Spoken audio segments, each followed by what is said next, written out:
Du lytter til Fitness MK, programmet for os, der træner. I dag der har vi prøvet noget, eller i det her afsnit har vi prøvet noget nyt. Det er nemlig, at vi har lavet et oversøisk interview med en amerikansk gæst, og det er Chris Duffin. Så det vil sige, at den næste halvanden times tid kommer du til at lytte til mig og Chris på engelsk. Sådan er det. Han kan ikke tale dansk. Så sådan er det, og det gør også, at lyden er lidt anderledes, end den plejer at være. Men det er sådan, som det kan være, når man skal have vilde typer fra udlandet med. Så her i Fitness MK, der snakker vi jo om vores sports- og idræts- og fitness- og træning og styrkeliv. Og det var sådan, at Chris Duffin forleden spurgte ud på sin Instagram-profil, om der var om folk kunne anbefale nogle podcasts, som han kunne være med i. Og så var der en sød ung mand, der foreslog Fitness MK. Så skrev Chris faktisk en mail og spurgte, om vi skulle finde ud af noget, og det gjorde vi så. Så det er jo det, som vi laver i det her afsnit. For dem, der ikke kender Chris Duffin, så er han en, ja, som undertitlen af afsnittet indikerer, en helt igennem vild type. Han er vokset op som hjemløs, og er blevet en af verdens stærkeste mænd. Har tidligere dødløftet 1000 pund, altså 452 for 2 reps. Han skriver næsten 3 hele tiden, men fred være med det. Han fik 2, og nu er han i gang med at skulle lave et forsøg, hvor han skal squatte 1000 pund for reps, hvor han satte sig efter 3, måske 4. Han vejer trods alt kun 125 kilo eller sådan noget. Det er ret voldsomt. Men udover at han er god til at løfte ting, så har han også han har haft succes i sit professionelle liv som projektleder, chef inden for sådan noget manufacturing, engineering. Og det er han stoppet med nu, og nu er han blevet selvstændig. Hvor han driver ligesom 3 virksomheder relateret til sådan noget træningsting, og den han er mest kendt for, det er den, der hedder Kabuki Strength, som laver træningsudstyr til styrketræning.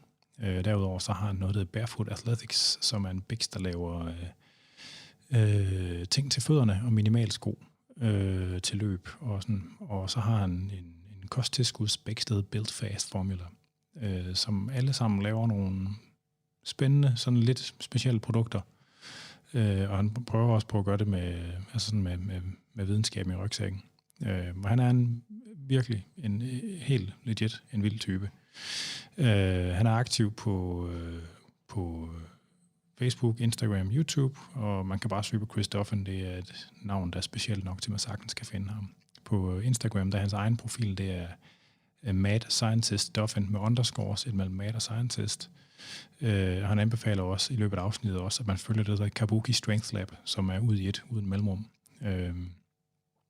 Og hvis man søger på de forskellige virksomheder der, så kan man også finde dem ret let. Så det er Kabuki Strength, altså K-A-B-U-K-I, og Barefoot som Bjørn, B-E-A-R-F-O-O-T, Athletics, og Build Fast er Build Fast uden mellemrum mellem. I løbet af afsnittet, nogle af tingene bliver lidt indforstået i forhold til sådan noget styrkesport, så jeg tænkte, at jeg lige ville gå noget af det, forklare noget af det her før, for dem, der sådan skulle slet ikke være med. Vi snakker, han har jo konkurreret i styrkeløft, og løftene, han laver, det er jo også nogen, der ligger inden for styrkeløftdomænet. Så vi kommer til at snakke om styrkeløftforbund på et tidspunkt, hvor vi blandt andet snakkede om IPF, som jo er det største, som det forbund, som de fleste europæiske nationale styrkeløftforbund er en del af. Og det, der hedder WPO, som et af de store amerikanske utestede forbund, som er karakteriseret ved, at man bruger nogle specielle, meget voldsomme dragter til squat og bænkpres. Specielt, og når man squatter, så behøves man ikke løfte stangen ud. Man har sådan en monolift squat rack, som er sådan et stativ, som nærmest bliver, når man har taget stangen op, så skal man ikke tage nogle skridt bagud, så flytter stativet sig ligesom væk under stangen, og så bliver det sat tilbage igen, når man er færdig med sit løft. Og det gør, at man kan løfte lidt mere, fordi at det der med at lave walkout, altså tage stangen ud af et stativ og tage et skridt bagud, det bliver faktisk en begrænsende faktor, når det er rigtig, rigtig tungt. Så praktiserer Chris selv sådan noget, der hedder, altså han praktiserer det, der hedder velocity-based training, hvor de sigter efter en bestemt hastighed i løftene. Det kan bruges til en sådan måde at justere sin træning for dagsform på, og den måde, som de måler bare hastigheden på, der bruger de sådan en tether device, Og der findes flere forskellige typer af dimser til at måle hastigheden af en stang. Og nogle af dem er jo videobaserede, hvor man har sætter sådan et kamera op, som tracker en stangs bevægelse. Det findes der til mobiltelefoner nu, som er nogenlunde. Der findes også accelerometre til at sætte fast på stangen, som måler den. Og så findes der nogen, hvor der er sådan hvor der er en snor, der går fra stangen ned til sådan et device, hvor ligesom der er en lille smule fjederspænding i snoren, som bruger den til at måle farten. Og de bruger sådan en tether-based device til det, fortæller han om. Chris har også skrevet en bog, der hedder The Eagle and the Dragon, som jo handler om hans egen opvækst, om det der, og den er jo fyldt med sådan noget, det som jeg måske vil kalde amerikaner-coaching, som handler om det der med, at man skal sætte sig fri af sine arv, og man skal fokusere på det, man kan. Og jeg går om en lille smule på klingen med nogle af tingene der, og det er ikke fordi, det er uenig for god ordens skyld. Jeg har ikke lyst til at være mikrofonholder, og der er nogle aspekter af den der måde at tænke på, hvordan man håndterer sit liv, som nok giver god mening på individniveau, men det giver måske ikke altid så god mening, hvis man forsøger at gøre det til sådan en normativ, sådan en almengyldig værdi. Fordi jeg mener også, at det er vigtigt at huske på, hvor det er, man kommer fra, og hvorfor man kan det, man kan. Fordi han har satanet med haft en vild opvækst selv, og hvis man har taget en masse andre mennesker og sat dem i de samme sko, som han har været i fra barnsben, så langt de fleste var det virkelig, virkelig ikke gået lige så godt, som det er gået ham. Og det vil ikke være for mangel på ønske eller vilje til at gøre det bedste, man kan. Der er bare nogle folk, der har fået nogle ekstra tandhjul at køre med fra barnsben, og de kan noget mere i længden. Og Chris Duffin, han er bestemt en af dem. Jeg synes, han er en vild type. Jeg har stor respekt for det, han har lavet. Så jeg håber, at I vil nyde interviewet med ham. Man kan selvfølgelig, som altid, skrive ind til FitnessMK, og det kan man på afn@andersnedergaard.dk. Og man kan også gøre det på vores Facebook-side, som hedder FitnessMK med Anders Nedergaard. Og jeg er vært, Anders Nedergaard, a.k.a. Dr. Muskel, og interviewet med Chris, det kommer her.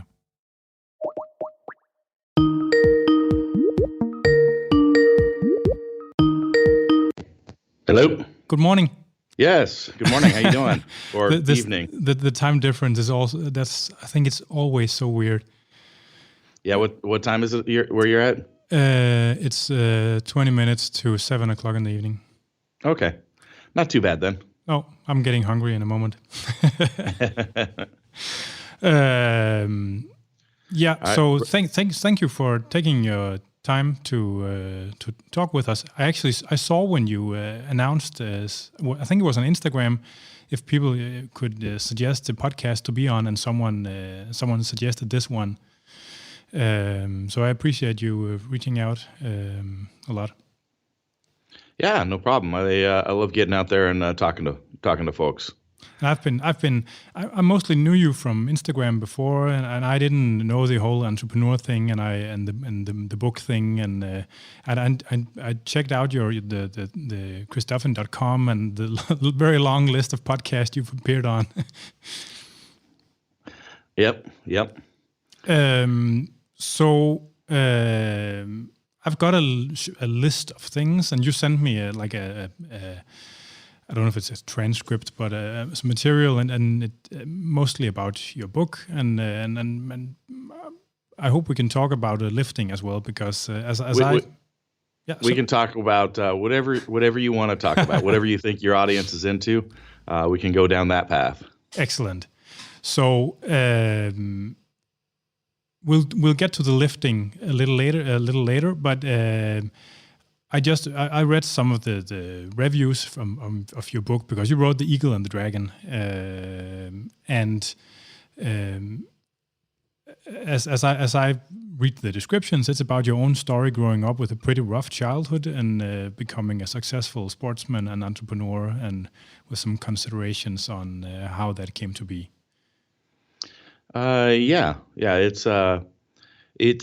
It's a book that is more than just an autobiography. It's really set to help people dive deeper in introspection and really understanding what they want out of the world, how they want to live, and developing an actionable plan kind of going from there. So every chapter in the book kind of dives into different themes, and it all pulls together to culminate towards putting the pieces together. And it definitely is an entertaining read. There's been quite a bit that's happened over the scope of my life that is a little outside of the norm. So I don't know if you want me to go into any of that, or the whole childhood thing. That sounds very rough. That's pretty interesting. Okay.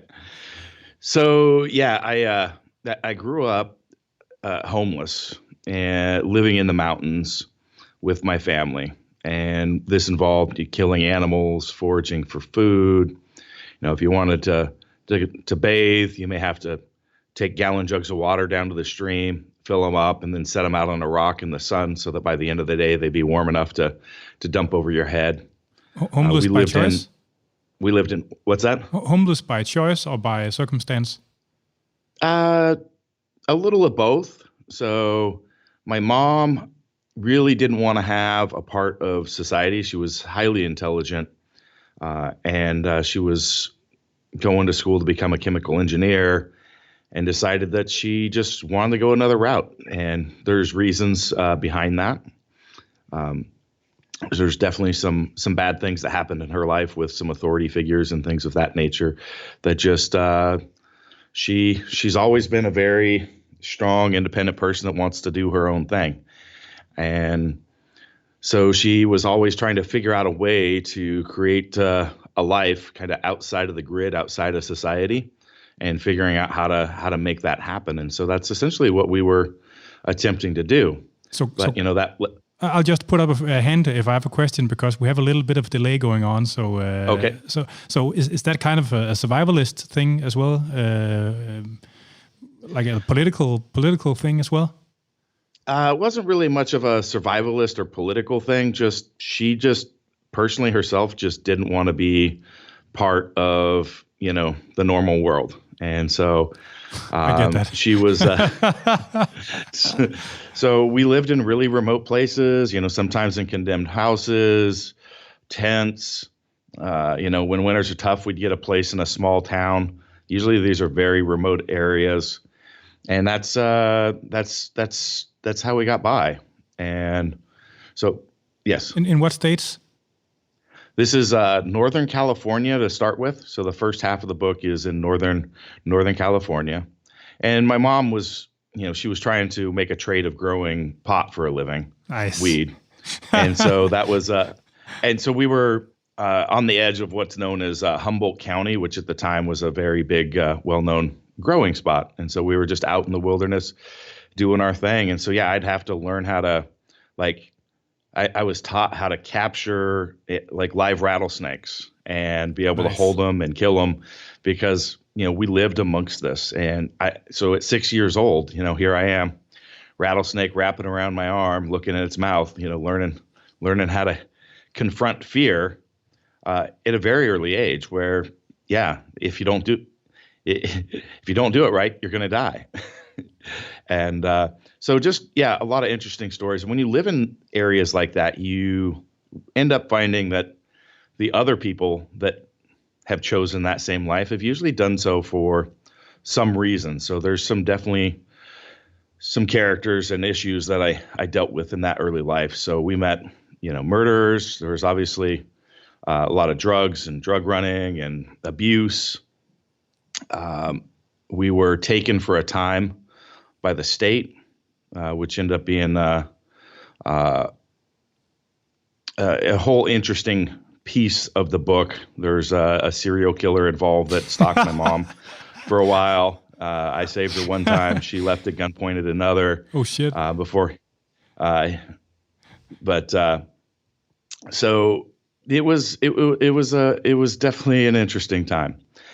After spending a year in foster care with the state, we ended up back with our parents in Oregon.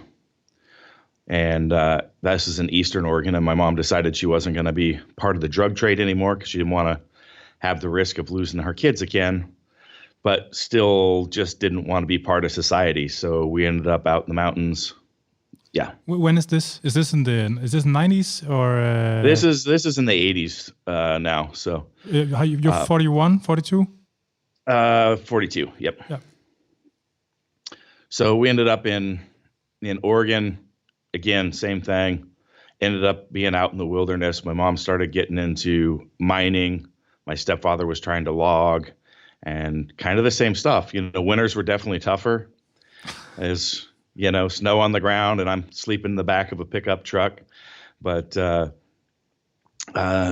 was life.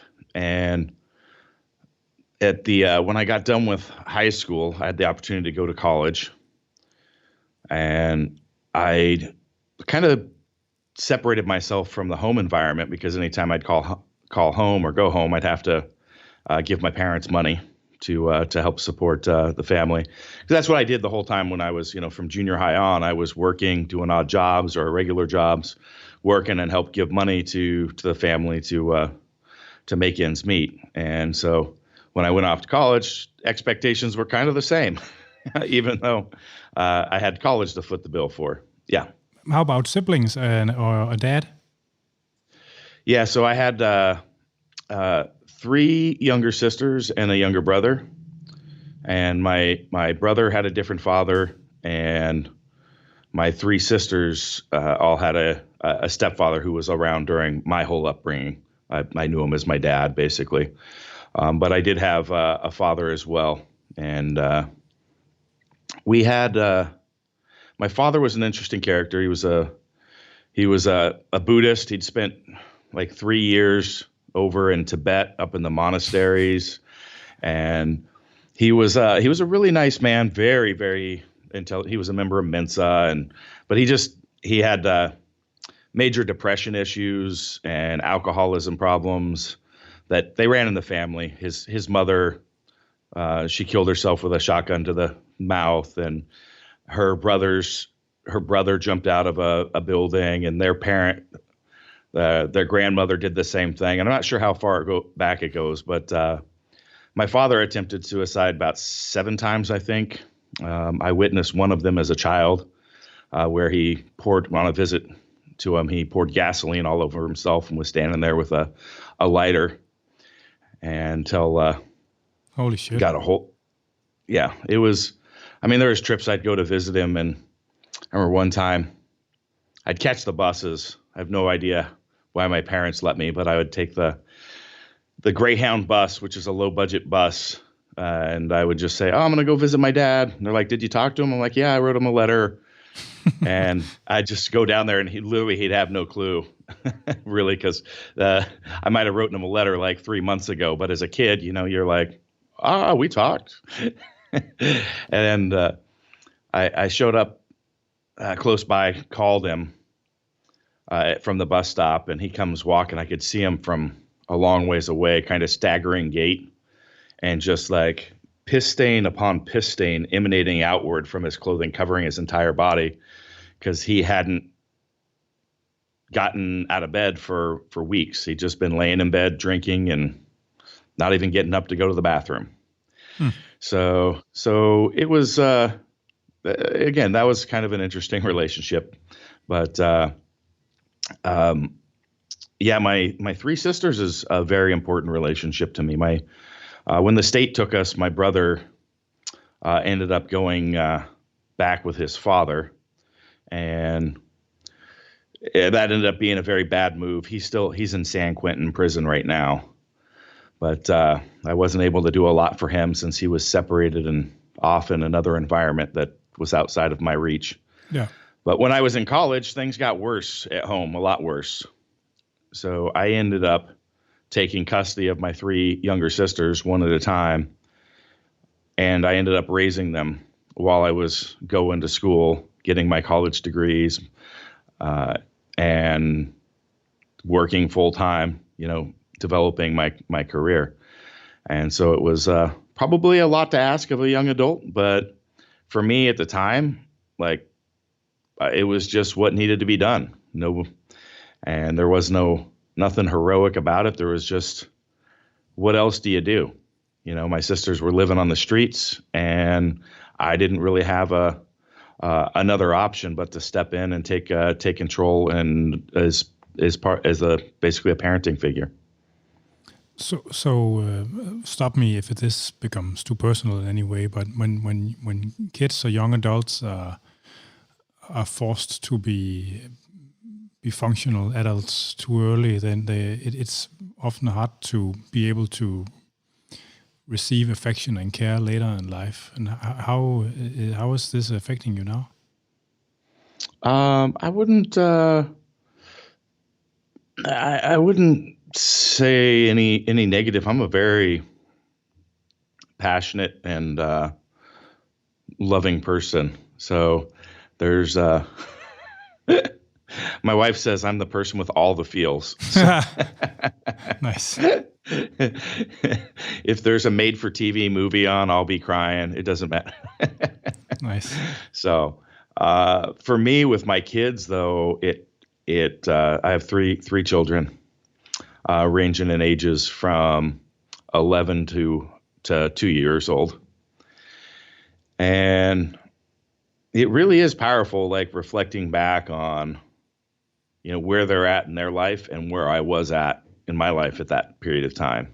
And it wasn't until like the process of writing the book and looking at my kids at the same age that I really realized just how out of the norm, my upbringing was. And that's when it really started hitting me. Like, so in those years going through that, I really didn't have a whole lot of emotion around it. Nothing was crazy. Nothing was scary. It was just like one foot in front of the other. It was kind of a survivalist mentality, I guess, and it wasn't until, my late 30s when I started going through this process that I started reflecting, and like the emotions and things really started compiling and hitting me much later in life, because it didn't when I was in the middle of it. No. But the whole theme, so that first half of that book is really, I had this tattoo done at 20 years old, or around 20 years old, which is the time I was raising my sisters, getting my engineering degrees. And I was pretty successful even at that. So at 21 years old, I owned my own house, had my sisters. I had a business, my own business that I owned that I ran on the weekends.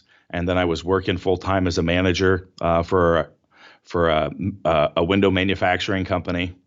And I had, I think, about 100 employees with 3 supervisors working under me. And I was finishing up my second engineering degree. So quite a fair bit going on for a 21-year-old. But I had this tattoo done, and it's one eagle across my stomach and another one across my back. And there's chains on each of their feet, and they're trying to take flight. And the chain wraps around down to my leg and down to my ankle, and there's a shackle there. And that's really the story of the first half of the book, the eagle, which is separating yourself from your environment. So your own identity isn't the things that have happened to you. They can be horrific things, and yeah, they're going to affect you, but they're not you. At the end of the day, you're defined by your responses and your actions to those things. So it's really about discovering your strengths and discovering your identity within yourself versus your environment. I think that's a really important topic for people to understand, because there's so many people, even in just the gym environment. You ask, somebody about themselves, and they'll tell you, "Oh, I'm the guy with a bad back. I'm going to be living this life this way because blah blah blah." Or talk to somebody else. "Oh yeah, I'm this way because my parents were alcoholic, and they weren't there for me." And it's always, the definition for some people is about things that they had no control over. It's about their environment, their circumstances. And you're never going to really move anywhere until you separate that to the things that you have control over. Yeah, I've messed up my back. I had to learn to walk again. So using a walker to get to my kids' games. And while my wife's pregnant and my ex-wife's laughing at me.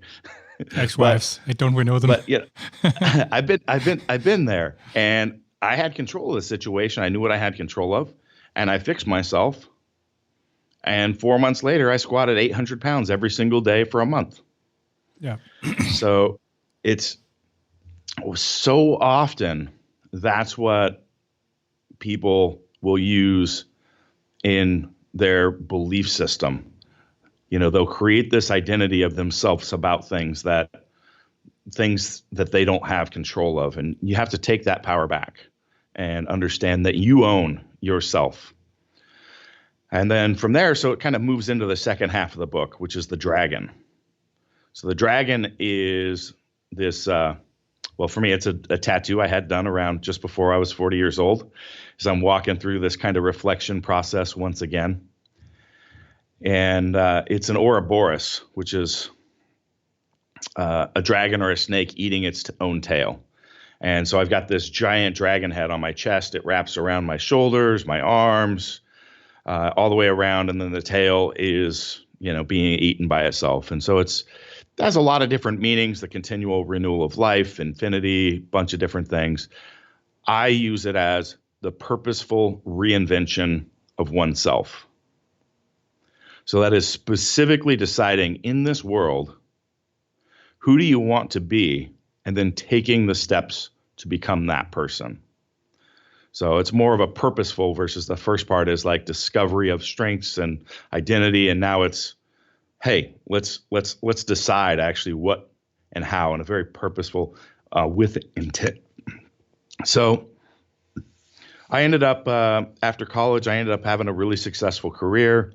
I spent about 2 decades in the industrial sector. Ended up working up to be in these executive roles where I would be basically brought in to come in and turn around a company, a division of a company, or grow it from like a regional presence to national or international. So I ran aerospace manufacturing companies. I ran automotive manufacturing companies. I ran worked in the high tech. So it was your degree is in mechanical engineering, right? Manufacturing, and then Okay. I was getting a second one. I was I had 8 credits left, and I was halfway through the last term, and I realized, I was working full time at the time. I had a lot on my plate, and I'm like, I don't ever see myself actually sitting down at a computer for a job.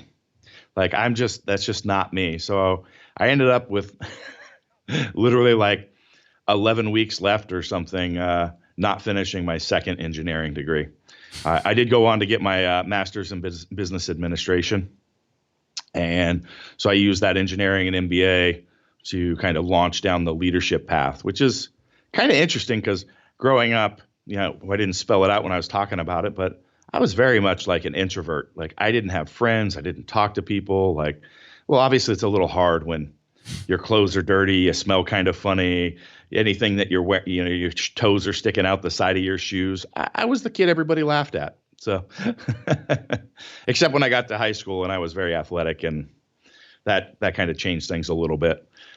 Basically, they would laugh at me in closet, not directly to me, because I was bigger and stronger than anybody in the school. But so, when your consideration on self-improvement, I'd like to. I don't know if it. I mean, I agree with most of that stuff, but I'd like to challenge at least part of it. Okay. And I'm just being the devil's advocate here. You can take it, I know. So this whole concept of transcending your beginnings and what you inherit genetically and socially and psychologically from your parents, of course, that depends on being able to focus on what's actionable. But 9 out of 10 people that would have grown up like you would probably not have made it as well, or 99 out of 100 would not have made it as well. Oh no, And I agree. Most of the people, and if you read my book, you'll see people dying left and right, and it literally, like everybody that I grew up with around, the kids that were in the same areas, my family members that were my cousins, my brother, they're all either dead or in prison. Yeah. But well, my point is, because this way of thinking about self-improvement is very common in coaching, and especially like the American school of coaching. But if you look at contemporary psychotherapy or something like that, people kind of refrain from using that way of thinking about it, because what happens easily is that the people that grow up shitty for some reason, when if they have internalized this narrative totally, and they fail because they just weren't as intelligent or as fit or whatever, then the reason they fail is not because it's because they're incompetent.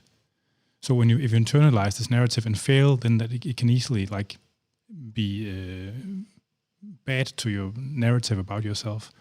So is it making sense what I'm saying? I think so. You're saying, hey, if I believe that I have control over these things, that and I don't accomplish these grand things that I have planned in my life, that it's a failure because I'm just not adequate, right? And I think that there's definitely something to that,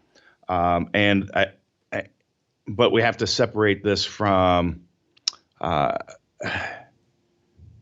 Because a lot of that, I see there's some themes in what I talk about that is similar to the folks that preach the philosophy of, I can't think of the term of it right now, but whatever you dream, if you have these positive attitudes, it's just going to come to you. And the world, the universe is bountiful, and you can have anything. Yeah. And that's just not reality. Oh. To some level, you can't. It is like you've got to have the confidence. You've got to have that positive outlook, and believe that you can accomplish things. But you can't have anything and everything, and you're not going to just automatically gain access to accomplish whatever you want in the world. That's just not the case. And so that's kind of more the tactical side of what I start covering in the book, as far as how to actually effectively establish your vision, goal setting, prioritization, all these other things that you can start putting in place, and realize that it's going to take you 20 years of really hard work, putting one step in front of the other and then cutting the other things out of your life that aren't. Because the counter to that is to just say, hey, if I'm not cut out for it, it's not going to happen. And I watch so many people go through life just like finding convenience, finding these things. And they're like, oh, I don't have time to do that. I don't have the money to do this. And it's like, you do have a lot more time than you think if you start cutting out the other things in your life. So if you become really passionate and say, this is what I want to chase, and you start cutting other things that aren't moving you forward, moving you in that direction. But you've got to establish a North Star first, and then you've got to be very diligent at aligning your activities towards that. And I think you can accomplish a lot more than you have. I've seen it over and over again because I've used the same leadership style in that executive world. That's how I basically ended up coming around and changing companies. It's not around changing the company. It's not around putting some great business process in place. And there's different theories of around business processes that I used when I worked there. But the big reality was getting engagement from the people and aligning what they're doing, and really changing the culture, and really challenging and changing the people within the culture, and getting that buy-in. And all of a sudden, you can have something incredibly transformative happen within an organization. And again, it was challenging people within it that have just been, plodding along in life to go, hey, I think you've got more in you. Yeah. Putting something in front of them that scares them, that they don't think that they can accomplish, but maybe they can. And next thing you know, it's like, hey, here's some education that may, let's get you out to some courses that'll help you take this next project on that we're going to be working on. And then all of a sudden they start getting some headwind, and then they make these wins. And all of a sudden it's like, you'll see this start changing all aspects of their life. So because you get more engaged in one area of your life and really start living it's going to start filtering through the rest of your life. Certainly. So I'm pretty adamant around what I believe in because I've done it and used it just over and over and over again in the coaching world, in the business coaching, and the coaching world within the gym. But yeah, at the end of the day, I mean, you're not going to be able to achieve just anything and everything that you want to have accomplished, and you've got to have the capabilities to be able to pull it off too, right? Yeah. But I can tell that you've reflected on this, and in the community of bodybuilders, this notion of you can do anything, that like the kind of the tropes that you just gave a second ago, but you can't. No, I mean, no. But at the end of the day, we usually can do a lot more than what we can believe we can, and that's what I'm trying to push people to. Yeah, because that is almost universal. But believing that you can accomplish anything, hey, I'm going to squat 2,000 pounds for reps. That ain't going to happen. Okay. Nope. But when I said I was going to squat 1,000, 4 years ago, I came out and when I set my grand goals campaign and said I was going to squat 1,000 pounds for reps and deadlift 1,000 pounds for reps, everybody would have said that's impossible until I got closer and I could prove it. And then I'd start saying what that goal is. Yeah. And it's freaky. It's outlandish. It's more than what people thought was capable. But it is still realistic. It's not like, hey, let's put 5,000 pounds on my back. I can do anything. Connective tissue and bones are not going to hold up. But you did. So you can believe whatever you want, but it's just not going to happen. You did the 1,000-pound deadlift for 2.5, and now you're working on the squat, right? Yep. We'll get back to it, but I just have to know how close are we? Well, I've already done the 1,000 for a double, so I'm shooting for somewhere between 3 to 5 reps for March 19th when I do the feat. So, yeah, that's pretty soon. It is. It's very soon. Belt and wraps. What's that? With belt and wraps. Yep. Yeah. Belt and wraps. Yeah. Well, we'll get back to that. When you started training, what sport did you start in? I started with wrestling and track and field. Okay. And what are the disciplines in track and field? I didn't understand sport-specific training. So I ran the 100 meter, the 200 meter, the 400 meter, the 800 meter, the 1500 meter, and the 3000. I did shot put, discus, javelin, long jump. So I did kind of everything, and I was moderately good at everything. So, I'd qualify for districts, but not make it to state. I'd place at districts, not make it to state, though. Basically at any one of those disciplines. I think if I'd focused, I'd have been at a few things. I probably would have done a little bit better. Wrestling, I started out at my first year. I lost 25 matches in a row. Oh, that sucks. Yeah. My fourth year, I didn't have a single offensive point scored on me all the way through districts and all the way through state until the final match. And then I made a catastrophic ego-based failure in the second round in the state finals. I wanted to prove a point, and so that kind of made me lose to the 3-time state champion who I would have beat, but it was all me. So what were your stats back then? As far as like weight class? Yeah. How tall are you, and what weight were you in? I competed in the 174-pound class my senior year. So I was actually planning on competing in the 185, but I got sick right before wrestling season, and then never regained the weight. And then you can't gain weight when you're in middle of wrestling season. Oh. So I wrestled the 174-pound class, and I'm 5'11". Okay. So were you on the on the explosive side? I'm with all. I guess with all the sprinting and throwing, I guess you were somewhat on. Yeah, the explosive side. The 400 of all the races I ran, like the 400 meter was the best. Which, if you look at my lifting, kind of makes sense too, because I'm very explosive, but I can maintain it for a longer period of time. Yeah. That's why I like these high rep challenges, like where I pull 675 pounds for like 20 reps. I saw that. That's pretty insane. And like nobody else can do those sorts of, so I'm actually way better at that type of than just a single 1 rep max. Right. Yeah. And yeah, so like the 400 meter was definitely, that was my go-to race. It was also the toughest, made you want to throw up the most. I kind of drawn to things like that. So what was your time? I think my best time was like 55 seconds. That's pretty nice.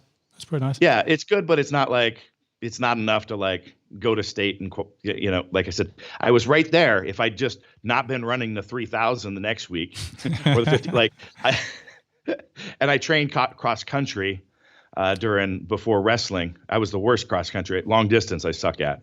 So I was like the worst person on all the girls on our team would outrun me. But I was just doing it to get in shape for wrestling. Yeah. But it was definitely counter. So I was basically a lot of my training was very counter to what my genetics would be for the track and field side of things. How did you fit in time? Did you sleep at all? Oh, I've always slept a ton. Because it sounds like you pretty much utilized the 36-hour days. A lot of people have always said that when they follow me and see all the things that I do, and they want to know about time management and, what are my tricks? And I still today, I sleep 9 to 10 hours a night. And we're in the podcast studio. To the left of me in the studio, because it's a quieted room, is a giant couch. And that is affectionately known as Duffin's sleeping couch, because I take a nap almost every day in the middle of in the day as well. As one should. So that's what I talk about alignment, though. Like a lot of people think I get so like I'm just running and I'm not sleeping and to accomplish all these things. I've got hobbies that are over the top. I've got 4 different businesses. I'm training it, to do stuff that nobody's ever done before. And that's just what I'm doing right now. But it's always kind of been like that in my life, like in some form or another. But I'm not, it's definitely burning the candle, I guess, a little bit on both ends, but way less than a lot of people think, because I cut out everything that's really non-essential to how I want to live life and what I want out of life.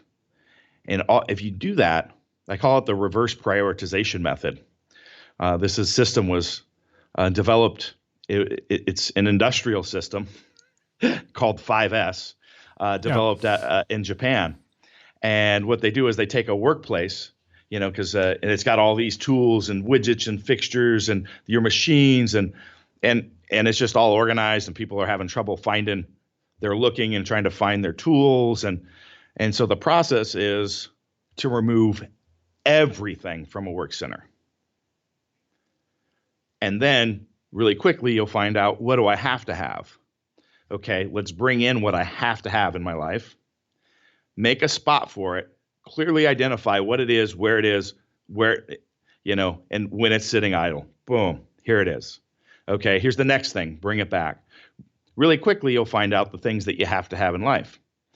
My example is, you can quit doing the laundry. Really quickly, you'll find out laundry's got to get done one way or another. So, or, people don't want to hang around at you after a few weeks. But we have to buy new clothes. That works too. But you got to find time for shopping to do this. So anyway.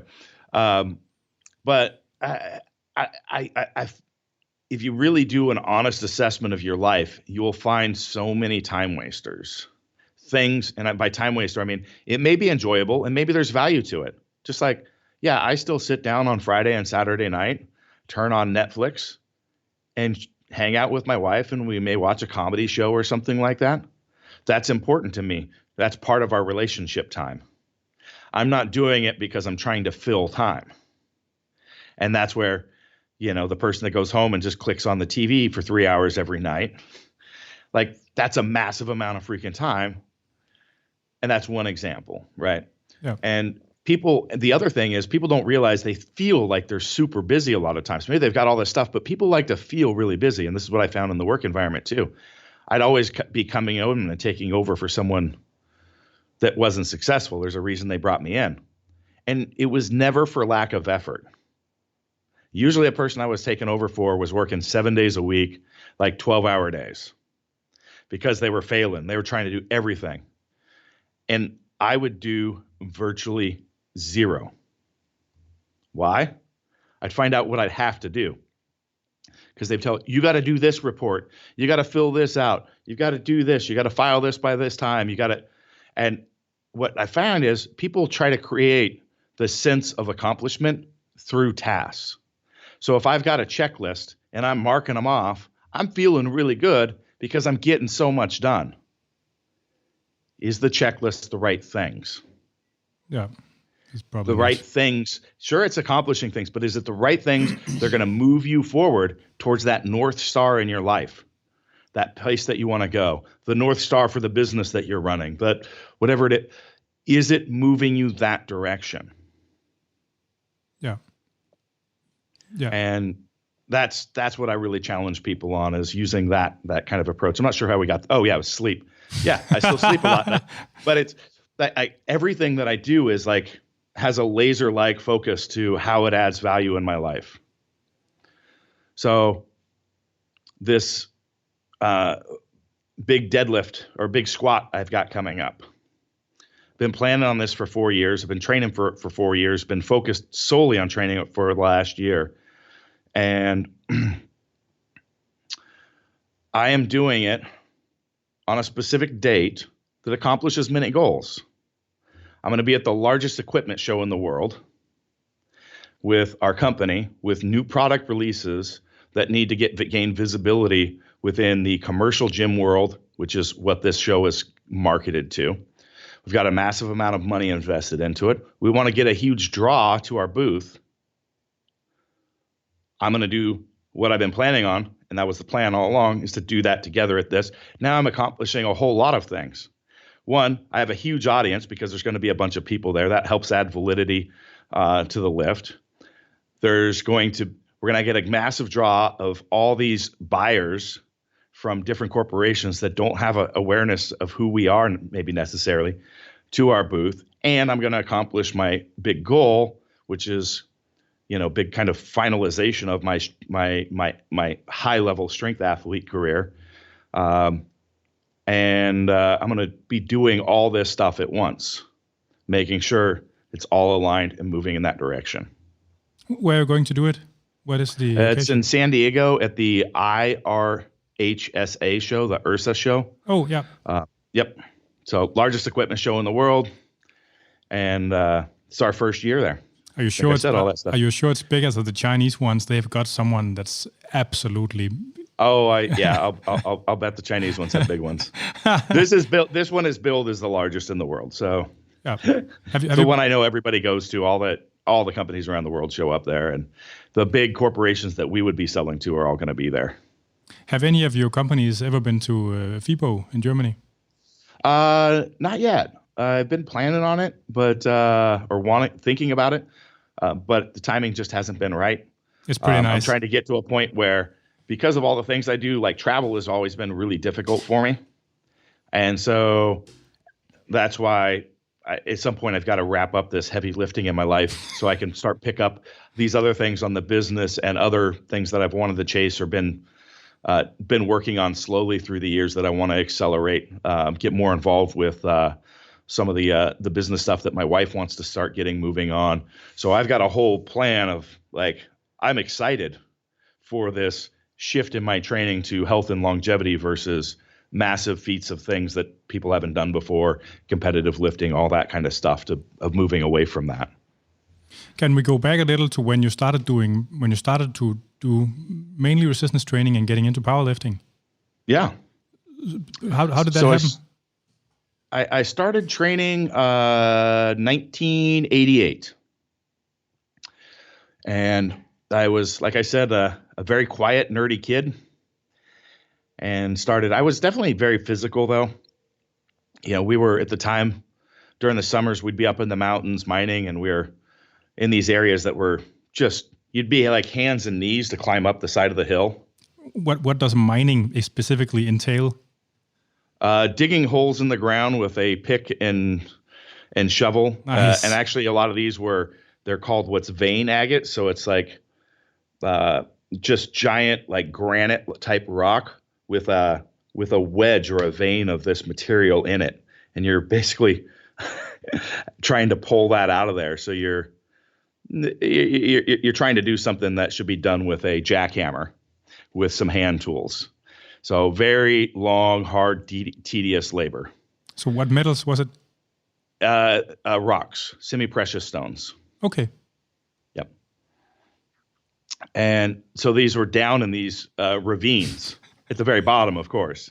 And so I'd spend all day with like 100, 200 pounds on my pack, like scaling up the sides of these in the sun, getting up to where we'd have the vehicle parked to start loading the truck park. So we'd start loading it up, or, logging, splitting wood. So I'd be helping out with, cutting and splitting wood and stacking it. And so I was always like very physical. And my stepfather was a big proponent of physical culture, just like being, well, not a pencil neck. He really was very adamant about people that weren't very active in their life, which was all his siblings. So anyway, we'd get into some other topics there. But so at the time I'm like in junior high school, and I went down to the Goodwill and found some ankle weights for like $1. Started running with those. Started doing push-ups and jump squats to failure, where I couldn't move anymore because I didn't have anything else to play with. And then I got access to the weight room at the school. Started training when I could. I started mowing lawns, things like that, to make some money. And then in the nickel ads, picking up some exercise equipment. This is back when you'd have I don't know if you had them over in Germany, but we had the super cheap weight sets that must have been made in the 70s or 80s.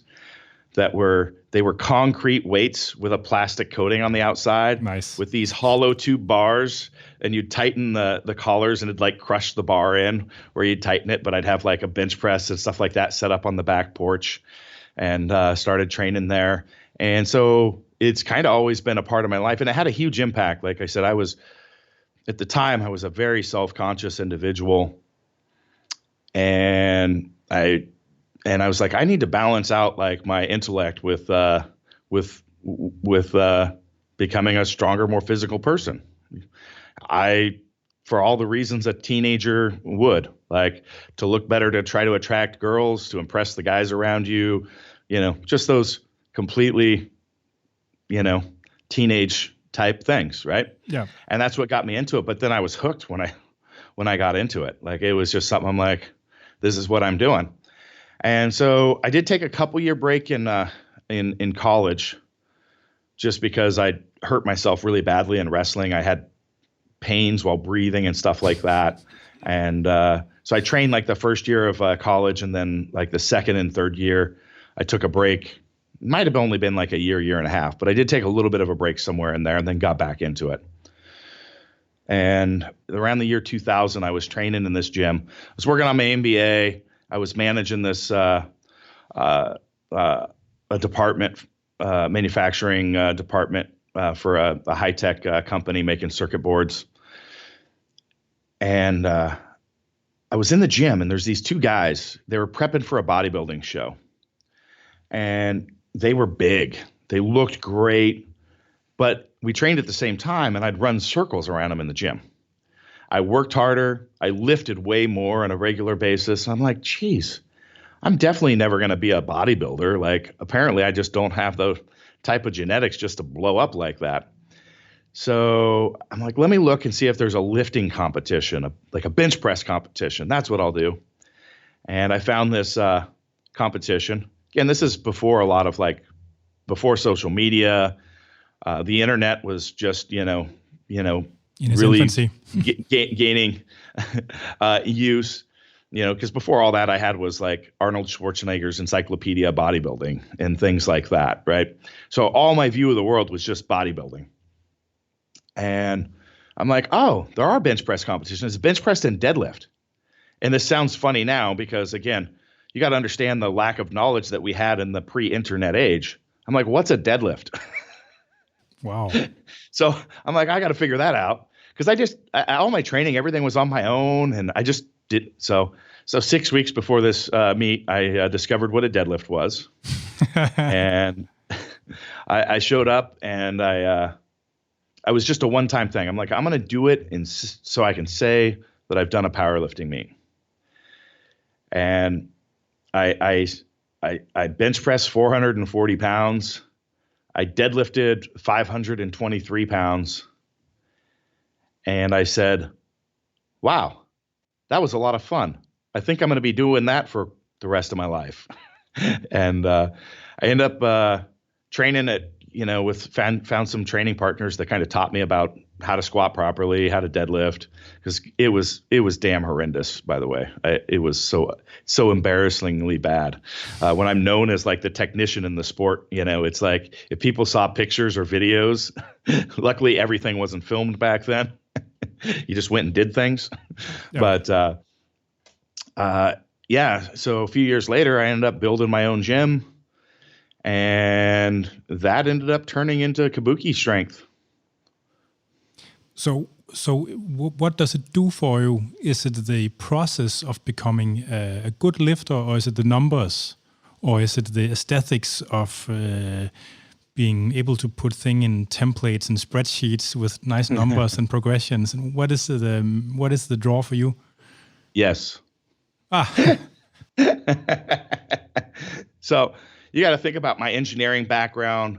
Like all the work that I'd done is like project management stuff, your long-term goal setting, and then managing the details and like all of this stuff. And then now combine that with physical culture that I love and lifting heavy that I love. And I'm like, this is cool stuff. So I think I've got some of my old spreadsheets tracking my training logs, my supplementation, my diet dating back to 2005, somewhere in that range.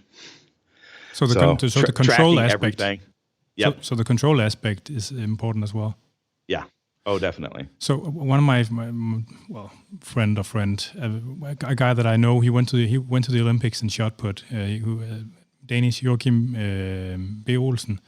He went to the Olympics in shot put. He took bronze and did 20 meters or something like that. He obviously he's a strong guy. He's pulled close to 400 and in the terrible styles that athletic people from shot put do, and benched close to 300 as well. He's a strong guy, but after he stopped competing, he told me he didn't want to do shot put again, because to him the draw of doing shot put was piecing it all together.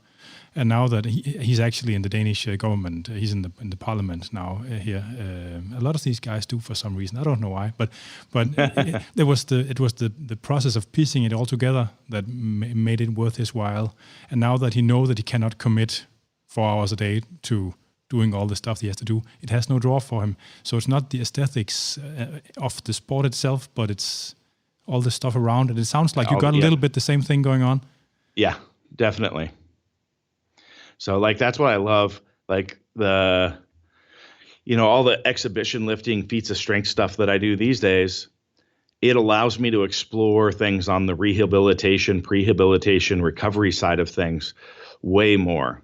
And so I'm able to use the theories, put things together, and really figure things. Like, it's a process. It's a learning process for me. So it's taking all this stuff that I can learn about pain science and neurology and different, how we manage and, the recovery processes, and put that together in an environment where there's literally no way out.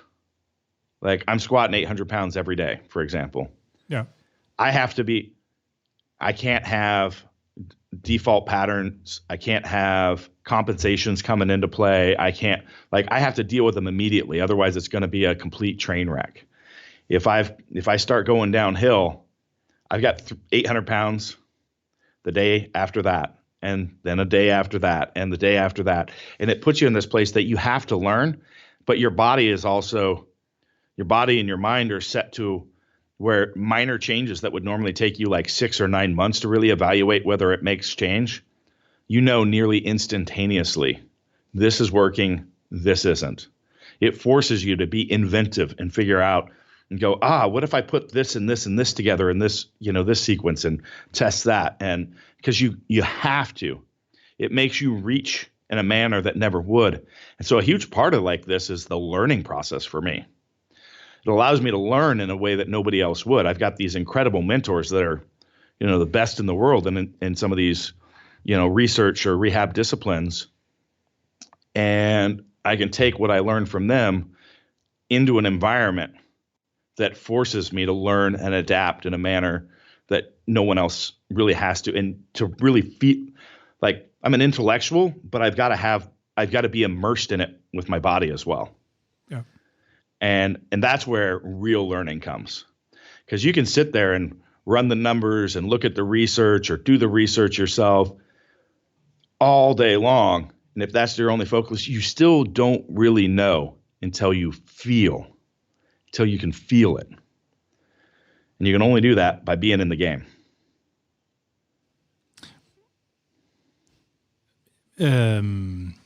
Of course, I haven't squatted 400 kilos.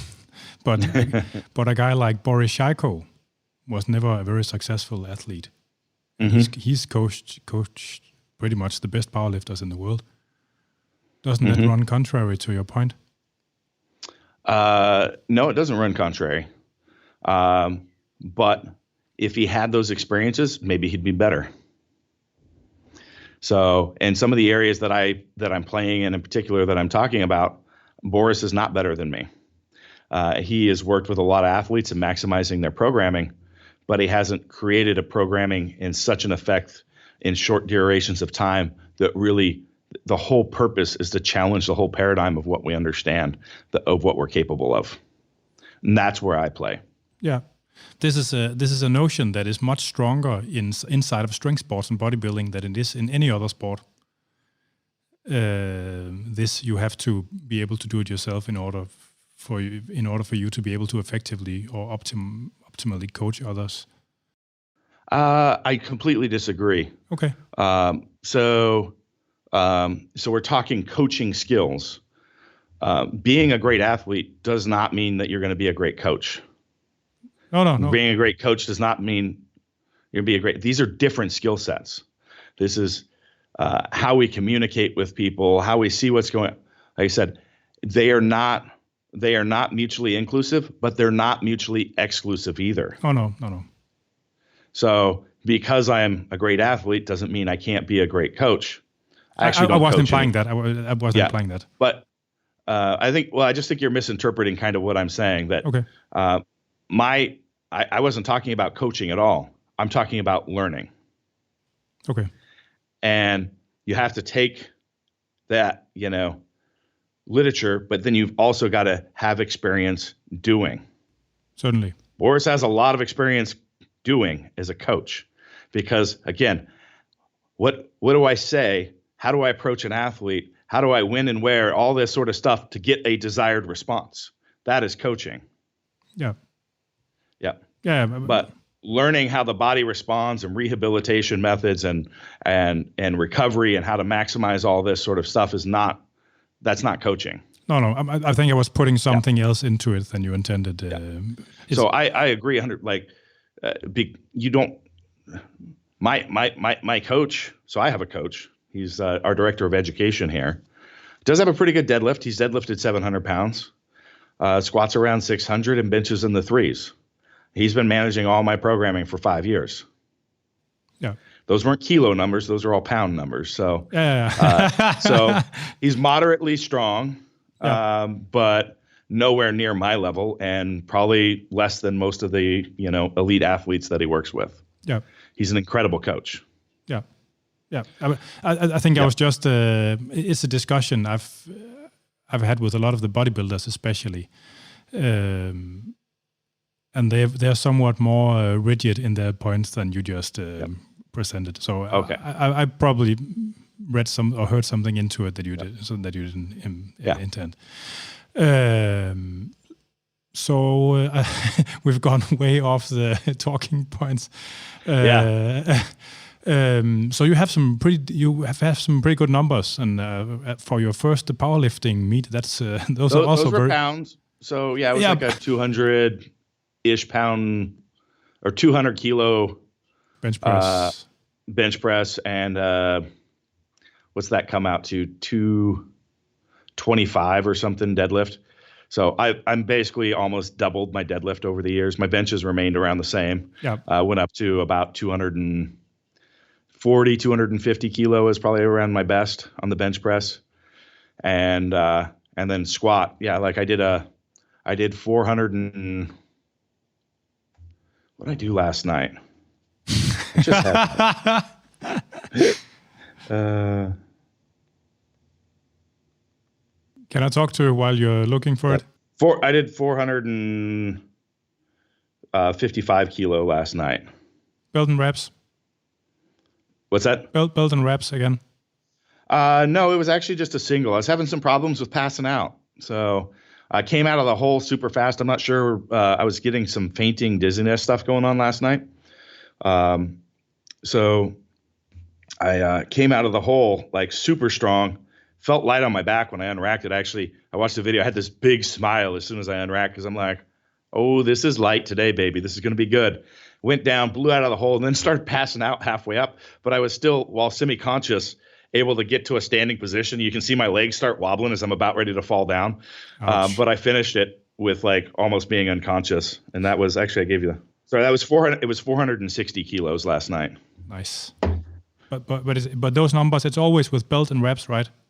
Yes, belt and wraps. Do you ever use briefs or suits or something for accommodating resistance? I used to. So I used to be a geared lifter back between like 2001 and 2009. I still hold the American records for drug-tested squat, bench, and deadlift. Bench, deadlift, and the total in the 198-pound class is a geared lifter. But that I saw that coming to an end, and so I was an early adopter of switching over to raw, and so like most people today think that I'm only that I'm just a raw lifter. I'm like, no, I was geared. I actually held the fourth highest all-time total in the 220-pound class as well as a geared lifter. Did you ever compete in the IPF? No, I did not compete in the IPF. But what federation were you in? The APF, which was under the WPC. So what are the differences in lifting standards and compared to IPF? Biggest difference is IPF. Well, let's see. I was doing drug tested then, but yeah, IPF is drug tested. I was just doing the different, but they had a multi-ply gear, so you could have a canvas suit and briefs. It was basically anything goes, and the IPF was only single ply. Yeah. There really wasn't much in our area meets with the USAPL, and it was a very the ones that were run by somebody that was just an unpleasant person. So nobody really did them around here anyway. So it was with monoracks and the long deadlift bars as well. Yep, it was. Okay. Yeah. What are your thoughts on this? And I mean, now that weightlifting have you heard about the German weightlifting documentary that's pretty much exposed systematic doping and corruption throughout the entire organization? No, I haven't. Oh, you should check it out. It's called Der Herr der Heber in German. It translates to the Lord of the Lifters. And it's pretty bad for weightlifting this time. So I think they may have to say goodbye to the Olympics. So maybe it's a new spot available for powerlifting instead. Powerlifting has been trying to get in the Olympics for a long time. I've never really seen it. That's why I've never really been. All my coaches here are all USAPL, IPF lifters. Almost everybody on our staff, on our coaching team. But to me, I don't know. I just don't care that much. Like, do what you want to do, whatever makes you happy. So, but what are your thoughts about this whole mono rack and lifting standards? How deep should you squat? And the WPO, for example, have got. I mean, if you look at the WPO lifts with the IPF glasses, it looks horrible. It's horrific to look at. It does. And I don't know. I mean, what are your thoughts on this? What's funny is everybody's rule books are written the same for squat depth. And why there's such differences from one federation to the other doesn't make a lot of sense. Oh. So crease of the hip needs to be below the knee. Yeah. So that's what it should be. I love a deadlift bar. Myself personally, I hate stiff bars, but anytime I've spent more than a few months with it, I acclimate to it, and my stiff bar deadlift goes up. You know, I've done 800 pounds stiff bar deadlifts for reps. You know, okay. It's just spend a little time, you get used to it. But I really love the not having to hit it hard and fast. You kind of build into it with building the tension into it. So I really like that with a deadlift bar. I learned, so in my day, like the geared lifting was king in the US when I came up in the sport. And everybody was lifting in monolifts, and that's what I learned to lift on. So it's really tough when you're a 900 plus pound, squatter to go back and learn to walk out. And I've done it. And so when I was doing USPA for a few years, I do it. But there was always, a little more instability and wobble, and I think it'd be fine if I came up doing walkouts, but I learned without. So, and that's the way I'm doing my squat. So actually I have I'm using a combo rack like that would be done in the IPF, but I've got it on a little rocker. So when I lift up, the rack rocks away from me. I do my squat without walking it out, and then the guys swing it back in. So it's a combo rack, but it functions like a monolift. So, but to me, the squat you don't get graded on your walkout. So It's not go for a walk and then do a squat, competition. It's a squat. So I think it is more impressive when somebody walks it out, but it's not part of the lift. So, but if people want to do that, or if people want to go the other way, that's fine. For me, I'm just going to keep doing it the way that I have, because it's about risk mitigation, and learning something new as a 1,000-pound squatter now. That's going to take some time. It's going to take some time, and it's just not worth it for me. Oh. So it's going to make some people happier if I walked it out. But oh well, I'm doing it for me. I'm doing it on my terms. So this is the way it's being done. Yeah. I'm also doing it with a Duffalo bar because I don't feel like having the extra stress on the negative stresses on my shoulder while I do it. So, which is, that's just the way I am. I think straight bars are archaic, and they're just around because they've been around from the Olympic lifting, weightlifting for so long. And it is just what it is. I don't see it changing, but probably not. you see anybody that's been in the sport for a long time, go talk to an Ed Cohn, Steve Goggins, any of these like lifters that have been around for ages. They've all got destroyed shoulders, and you ask them why, and they'll tell you it was from the squat. Yeah. Yeah. Did you ever give Squatting with that straight bar will fuck up your shoulders if you do it hard and heavy for 20 plus years. Yeah. It's fact. Yeah. Did you ever give weightlifting or strongman, any of the strongman stuff a go? Kind of. I do like doing one-arm barbell snatches, which is kind of a funny lift. I could do a snatch, but I can't do a clean. So physically I can't. Shoulder flexibility. Elbows. So Okay. my elbow doesn't go past 90. My right elbow doesn't go past 90 degrees. So I can't do it. I can't get a clean into position. So you can extend it or you can close it. Either. So that But sucks. I can't close it past 90 degrees. So I actually have trouble eating. Drinking beer. Drinking. I have these weird. People think I have these weird mannerisms until they get to know me. They're like, and then they realize that's what, because I throw my head back and then my arm up high, so I can dump it down in. And then I don't like phone calls Same reason. I can't hold a phone to my ear. Oh. Like, well, why don't you use a headpiece? You got to be able to reach your ear still to put it in. Like, yeah. And so I have these oddities because it's basically a handicap and nothing I can do about it. So I can't weightlift. And then strongman. I've done a few strongman events and training. You know, I've run the yoke. I've done some Atlas stones. When I do something anymore, even hobby-wise, well, lifting could be considered a hobby too. But I want to try to push it to where I'm world-class. That's what I do. That's what I do with my businesses. When I worked for other companies, same thing. It's like I want world-class performance.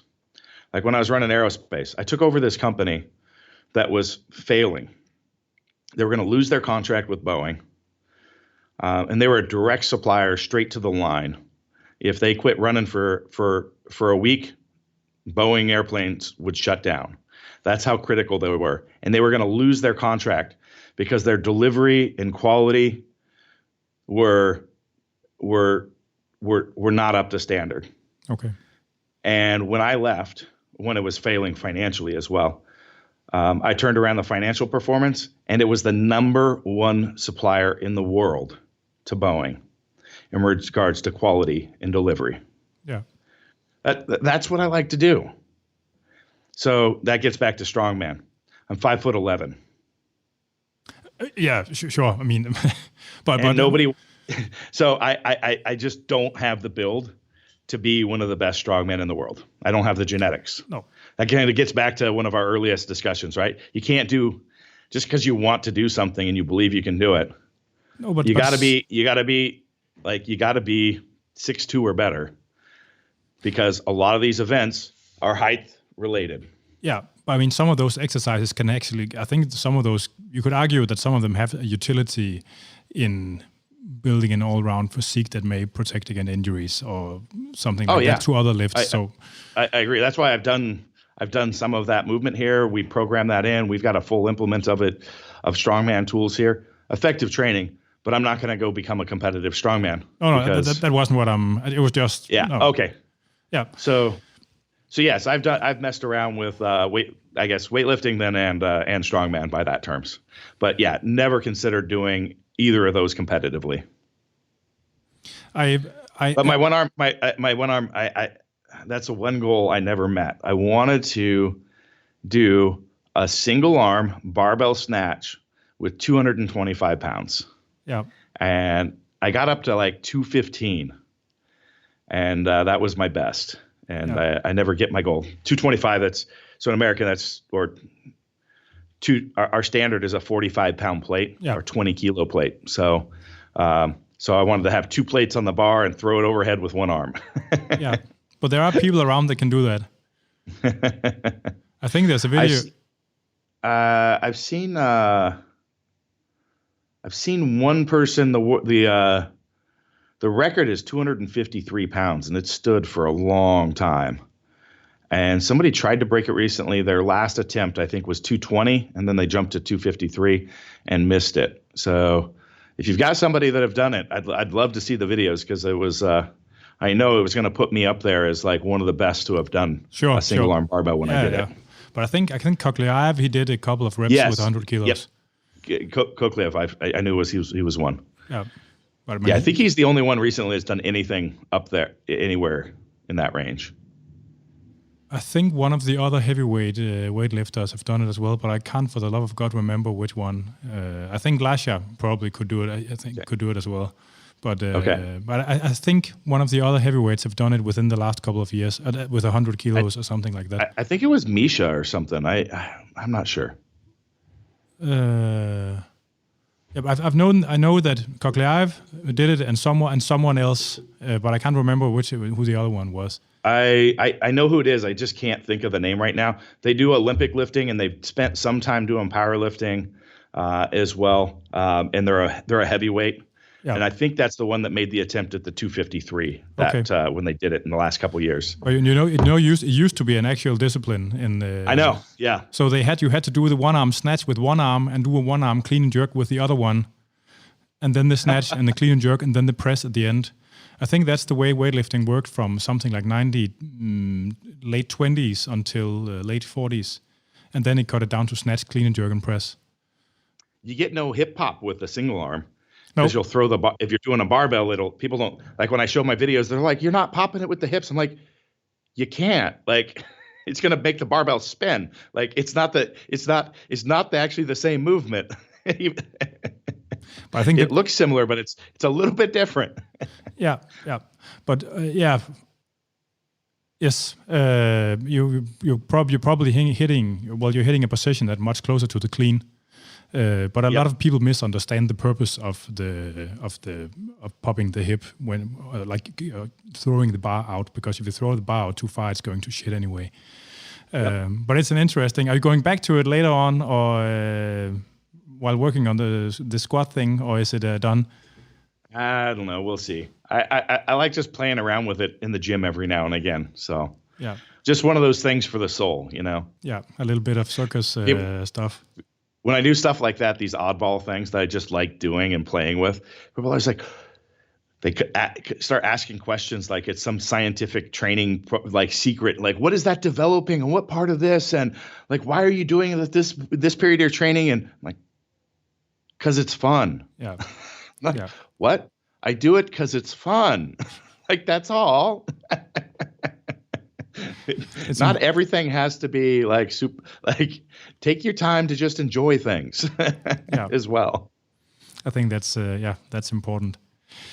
When you're journeying for the 1,004 reps, are you doing something different than everyone else?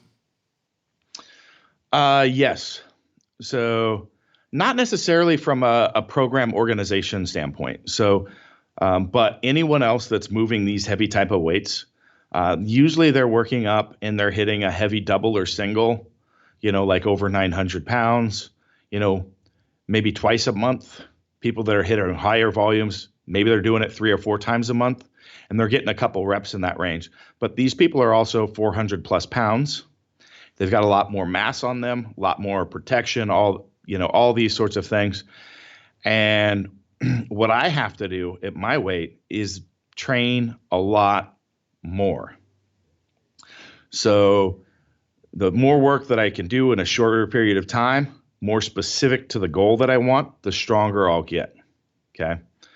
So are you on the hyperactive side of the personality spectrums? I'm not sure. Because those people tend to do better with a lot of training volume as well. Okay. I was just thinking about it because it could... I manage a lot more training volume than basically, Anyway, like after I did the deadlift for almost 3 reps, people are like, how hard was that?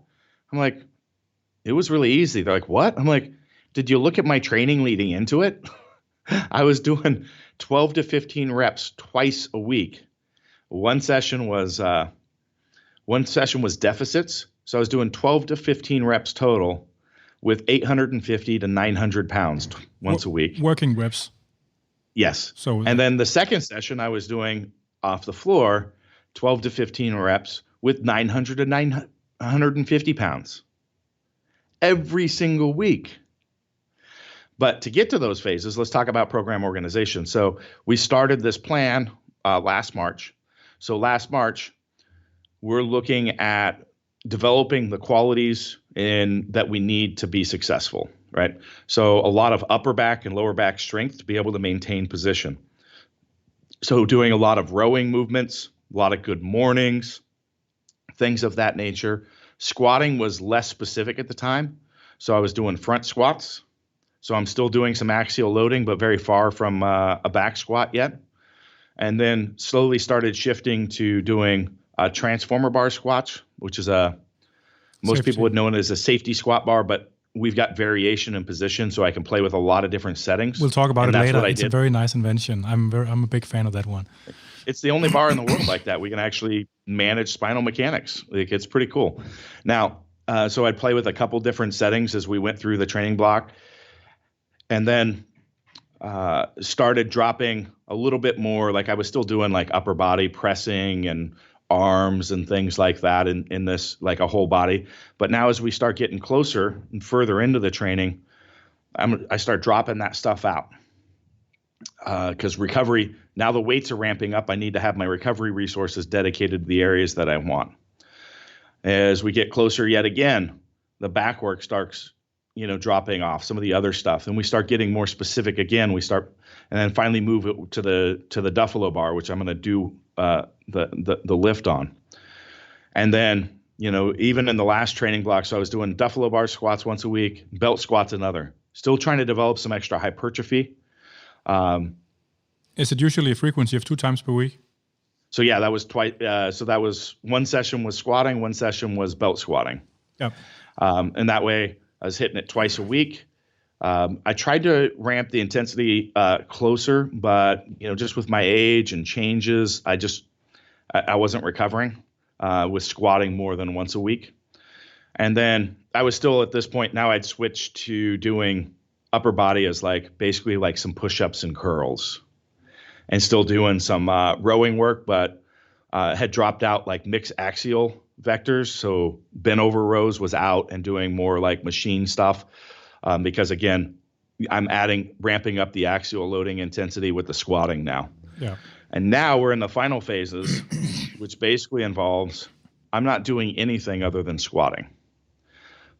That's it. I squat once a week. That's it. It seems minor, but understand, in the last 60 days, last 2 months, I've squatted over 400 kilos about 80 times. That's pretty insane. Nobody's ever done that before. So that's where I talk about the learning comes in. There's no playbook for this. Nobody has ever done this before and knows just how hard it is. They can't go to some, Boris Chico can't tell me how I'm going to respond or write the he doesn't have the experience with managing that kind of intensity, volume, and frequency. So I'm in the process of doing this and learning this right now about myself. And it takes 6 days of focused effort on recovery to get me prepped for the next session. Because in each session, right now, I'm averaging over 950 pounds as my average load over a total of 8 repetitions. That's insane.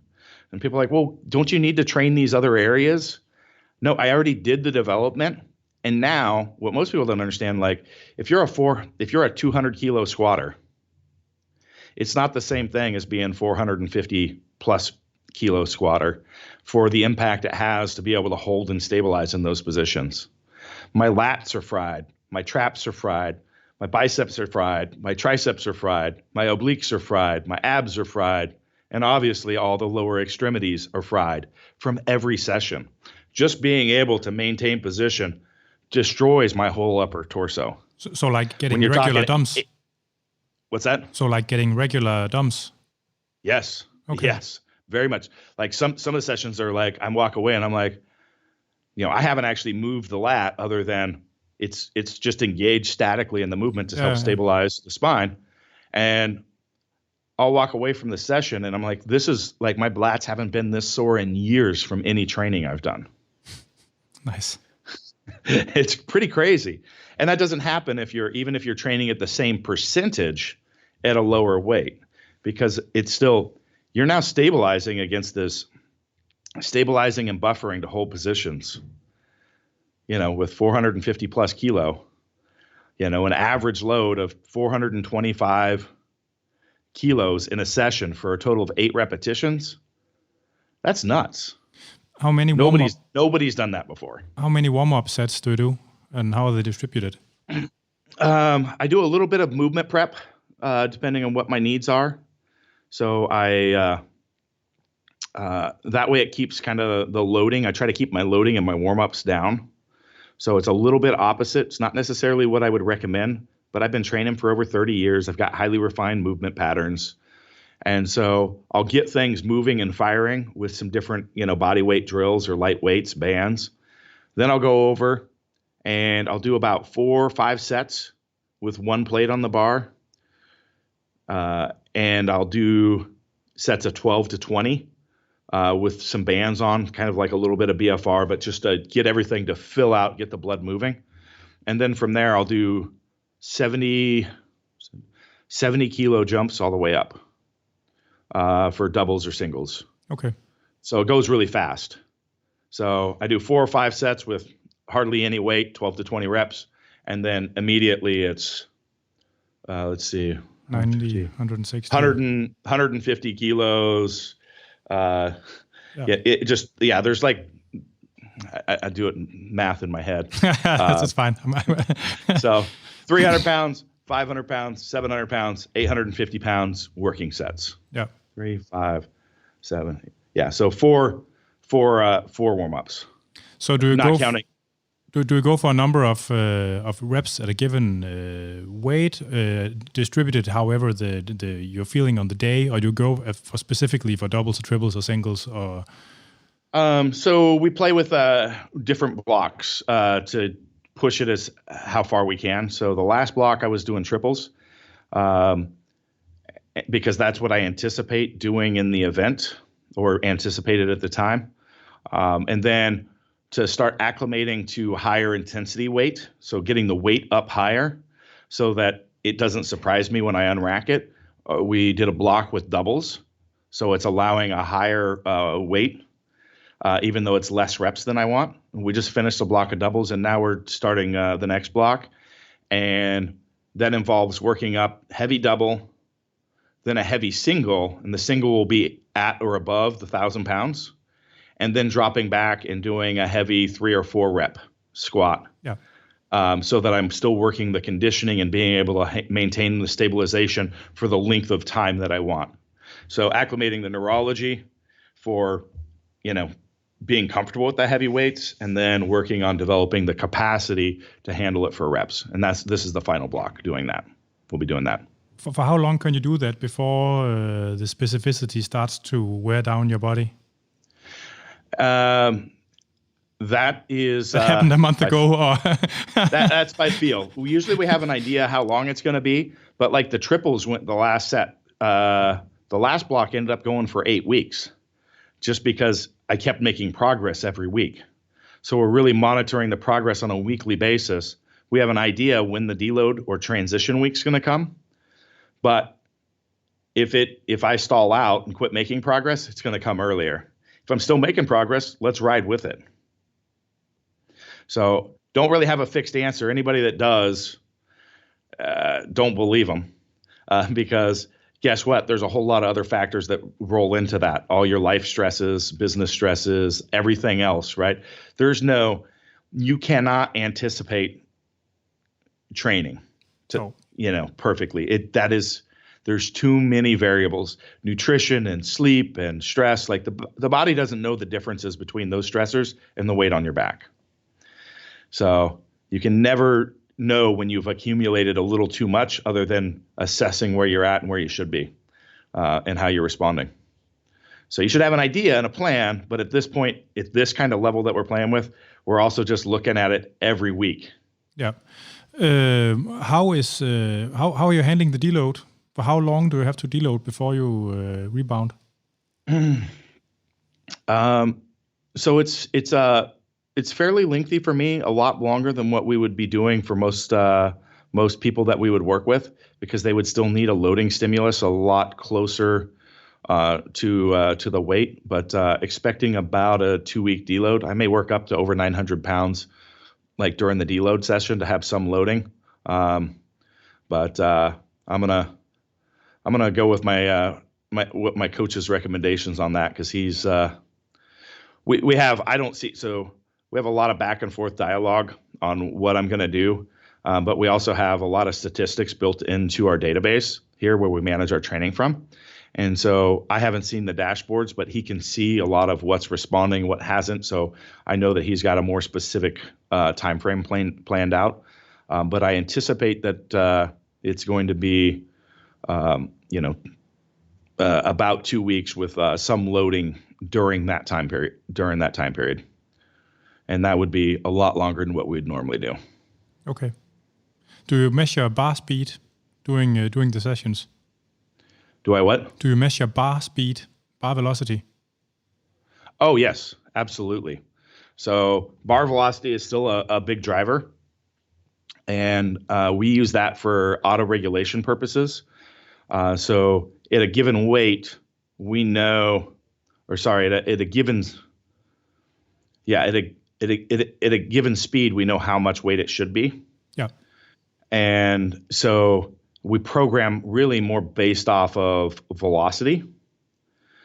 So all those other stressors, if they're affecting you, are going to come into place, and you're either going to be able to have a heavier load or a lighter load, depending on what that is. So like yesterday's session was, I was supposed to work up between 0.2 meters per second to 0.23 meters per second for a double. And then I would be able to do the single within a range that would hit me at 0.17 meters per second. And then the last triple was really just whatever I felt I was going to be able to hit a max triple at. So you don't have a target weight? Not really taking. What's that? So you don't have a target weight, just a target velocity for as much weight as possible? Now we know off of my data where my numbers are in the past. So in my training log, it actually shows me. So I still have like targets so that I know if I'm ahead or behind the plan. So they're displayed, but we're really driving action off of the velocity. Yeah, that makes sense. Yeah. How has the preparation for the squat been different to the preparation for the deadlift? The squat's been a lot longer to prepare Makes for. Sense. Yeah. But been busy, with life, work, all that other stuff. So we were still working on developing my axial load tolerance during the last couple of years. But it was really a year out that I said, hey, I got to get this done. The biggest change for me is like my tolerance for how often I can load. It's definitely kind of drifted downward in the last couple of years. So I was handling pretty heavy squat volume twice a week, or deadlift volume twice a week in the last training cycle. And the goal, we thought we would be able to do the same thing with the squat this time. And every time I tried to move it any closer, it was just not happening. Do you think that's age or because of the lift? I think it's a little of both. It's age. Core stabilization is obviously a lot more demands on a squat than a deadlift, because the load is much lower to the ground instead of being up on your shoulder. And so I think that's a big part of it. There's also a much bigger eccentric load, which is slower to recover from. So you're stabilizing this whole time. So a deadlift, it's super fast. You pull it and back down with the weight. Yeah. And to do a triple takes me about 30 seconds, not including unracking it, making sure I'm grounded and stable. So it may be 40 seconds for a set that I have to be engaged and stable on with my torso with 1,000 pounds. Deadlift, you're nowhere close to that. You're talking seconds, not 40 seconds. Yeah. So I think that is also a player in it, but I think age is as well. Yeah. Do you use any of the accommodating resistance techniques, chains, bands, weight dispensers, or something like that? As appropriate. So and what does that mean? Well, I talked through a periodization here of movement leading into this over the last year. So a lot of people think periodization is just set and ret schemes. Got to move from 12 to 10 to 8, which is not the case. No. We also periodize movement and qualities, right? So if I want to be able to squat and start getting more used to having heavier weights on my back, you'll see me throw chains on. Maybe I don't want to put my wraps on as tight or not use wraps. I could put chains on and still have the same pattern. So in my training in the last year for this, I use chains. I don't use bands that often anymore. Any particular reason? It's just, I haven't had the need to, I guess. Okay. The deadlift cycle, we did use bands. So worked up really heavy against band resisted deadlifts. I don't like the bands when they're actually helping you I think it builds kind of a false sense and helps you refine the groove and these other things.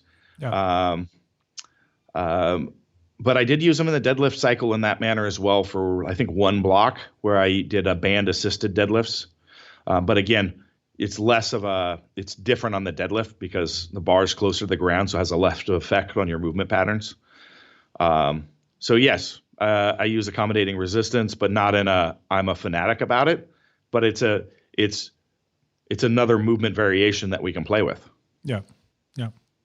So yeah, it can be used in an appropriate manner in your training, as long as it's not the secret weapon that's going to do anything for you.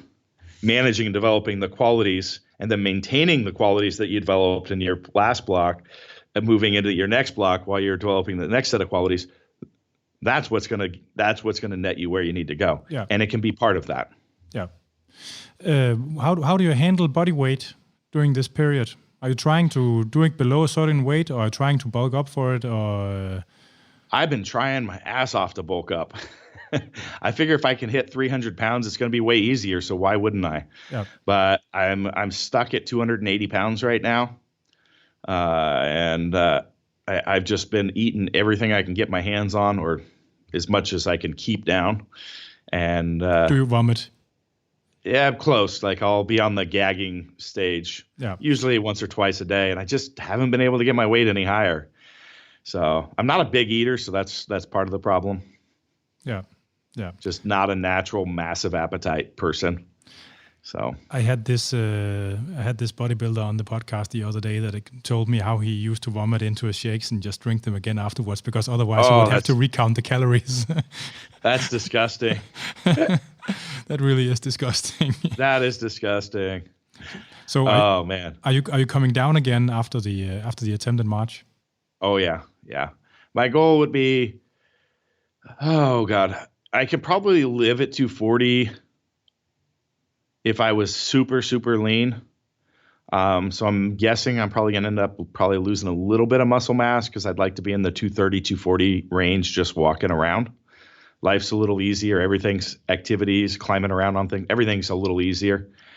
And but that's kind of my goal, is to, get in that range. But really the goal is just to focus on long-term health and longevity post from both a training and nutrition standpoint. Yeah. What tool do you, I forgot to ask about this before, what tool do you use to measure bar speed or bar velocity? We have right now I'm using a product called Open Barbell. That's video based, right? What's that? Is that video based? No, don't use any video based stuff either. It's a bar accelerometer. It's a tethered unit. Okay, yeah, one of those. Yeah. They're just hard to come by. We are testing right now, and we're probably going to be selling the newest version of a GymWare product that's going to be more priced in a range that an individual user can have it. Their current product is more built for team sport. So if you go on their website, you're going to see they sell for like $2,200. So there's going to be a new one coming that's going to be cheaper. I can't really go into details, but we've been using that in-house. I know there's a Danish brand coming off of the tethered accelerometers. Okay.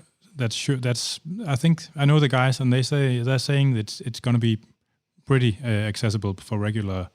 I think the main problem is going to be convincing regular gym bros or powerlifter bros that they can use it for something. Yep. But they can. Well, we do a lot of education around how to use it, because people have used this stuff in the past for managing speed work. Yeah. And we have really pioneered the use of using it for all your heavy movements in the auto-regulation fashion. Yeah. So having an objective measure, not just we still use subjective measures, but not just an RPE, a reps in reserve, or just whatever rating scale. You can come up with any rating scale. We have our own. But having something that's also objective as well is of significant value to me. And we've really found great success with it. It doesn't work for basically new or unqualified lifters very well. So if you've got a lot of variability in your lifting technique, it's not really that usable. So when you're in that phase of your training, so you're going to have major gaps because you squat differently one rep to the next. Yeah. I know that some of the CrossFitters they're actually doing something like this, both for cardiovascular stuff and for lifting. So they test performance at submaximal intensity, both with weights and cardiovascular exercise, in order to gauge training readiness or preparedness. Yeah, it's pretty interesting because if you do if you calculate out, and we have a free download on how to do this. So if you Google auto regulation book of methods, we've got a free download in the article. So for developing your own velocity profile, we have accurately predicted my max to within a couple pounds off of lesser weights. Yeah. Like in the warm-up room for an event, like where are we at today? And we'll measure the velocity and go, okay, at your best, you're going to be able to hit 875 pounds. Well, and I put 872 on, or 871, whatever the closest kilo was that was a couple pounds lighter. And it was so squeaky, like I had maybe a pound or two left. That was it. Like, and that's what the numbers showed. Yeah. So it's pretty crazy. But you can basically know what your daily max is any day. Yeah. And that's the concept to really get people. If we know your daily max, then we can actually tailor your program today. And a lot of people think about auto-regulation as a tool to know when to back off. But what about every day that you have the opportunity to add 2.5 kilos, 5 kilos on the bar that you didn't know about? The time that you could have done an extra set, but you thought you'd play it safe. But if you had the numbers, it would say, no, get that other one in. And over the training cycle, that adds up to some significant gains. Using it for charging in rather than backing off, both. Just that little bit. It's not major stuff, but it's just a little bit here, a little bit there that you didn't know. Because guess what? If I'm sitting there and I've got, 3 triples at 850 pounds planned, 850 pounds is heavy. I'm not going to go, that was an RP 8 and maybe it was an 8.1 and I could add I could have done it with 855 or 860. I don't know. 850 feels heavy. Yeah. I can't differentiate to that level to know it should have been 860 today. Yeah, that makes sense. Yeah, but it's going to be interesting how that is going to make its entry more in strength sports. I don't think enough people are using it yet. Not yet. It's mostly because of access to units that are affordable. Yeah. And I'd like to see more come to market, and we're trying to help that happen. Yeah, undoubtedly. So we have to stop pretty soon because my girlfriend is writing me and asking me for when I'm coming home to eat. But I just I've been today before the podcast. I've been looking at the web pages of the various some of the various companies that you are running, and you've made some pretty nice equipment with Kabuki. And for some reason, it always comes out of Bukaki in my head. I don't know if it's me that's broken somehow. Or That's definitely broken, Yep. But with the Kabuki strength and the Transformer bar, which is like an adjustable safety squat bar, which is a really nice invention. How did you come up with that? Well, all of our products we think of ourselves as an education company first. Yeah. So we have principles around what we believe in movement and loading. And so we look at the market in a completely different lens than anyone else from the equipment side. So we're looking for gaps that the industry isn't filling there instead of looking for products that we can sell. Like, oh, somebody's making this, we can make one too. And so a lot of our stuff, and really our well-known stuff, is all products that improve human biomechanics. So the Transformer bar, the Cadillac bar, the open trap bar, the Duffalo bar, all these things get us in better positions. They remove negative stressors. They allow for individuality of the lifter as far as their lever links, heights, mobility restrictions. Yeah. And I was just using a safety squat bar one day, or I had safety squat bar squats planned one day. And I'm like, God, do I get that bar over there by this manufacturer that's really aggressive? Or do I use this one over here by this manufacturer that's a little less aggressive because the distance to center, the angles, all this is all different? And I'm like, well, why don't we just make a bar that can be adjusted to any distance from center and any rotation amount?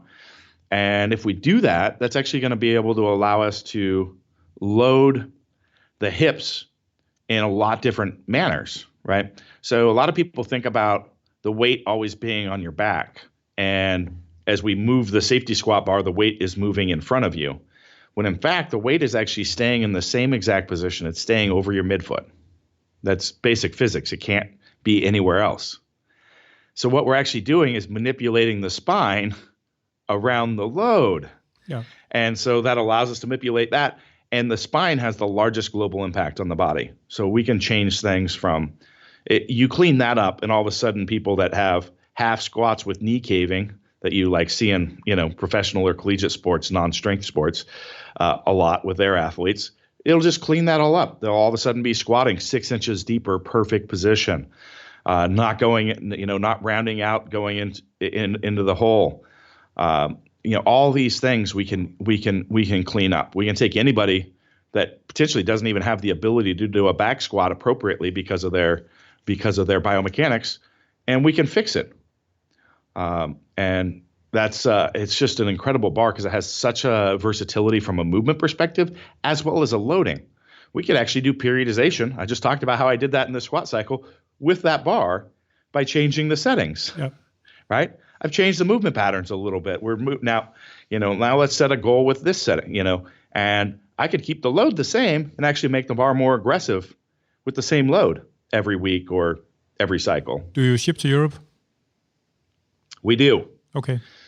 It is expensive. We are working this year on qualifying some distributors. So hopefully in 2021, we can be shipping from Europe is our plan. But we do ship to Europe, but I can't.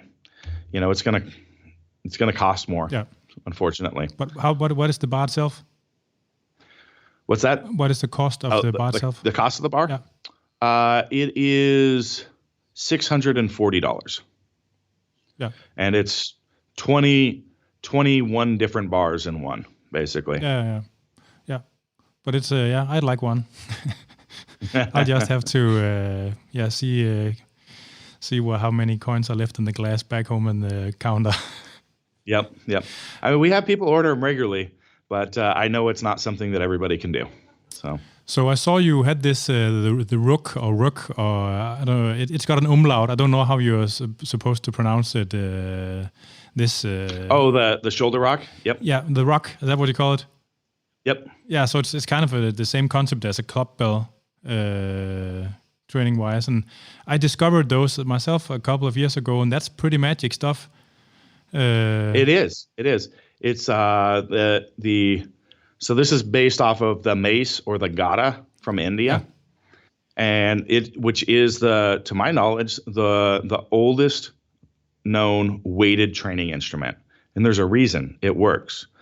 Now the clubs, which are shorter, can work for some people, but a lot of like more dense athletes struggle with them. And if they can still do them, and it's going to allow benefit, but the shoulder rock is way more powerful. And the reason for that is we're balancing both the contractile and the relaxation phases while having the joints in the right position. And with the short lever, just like if you're in control the whole time. Yeah. So just like a shoulder rock swing is really the same movement pattern is like a kettlebell halo. Yeah. But it delivers completely different results because there's no true relaxation phase in a halo. Where when you have that weight on this, 3.5 meter long lever, I think that's about how long it is, 4 feet. When it's on that length of a lever to complete the lift, you're forced to relax. You can't actually learn to do the movement until you learn to relax. And now that's athleticism. That's like Muhammad Ali, float like a butterfly, sting like a bee. And you could come up with a number of other references through the years, but like that is the beauty of athleticism. Is speed to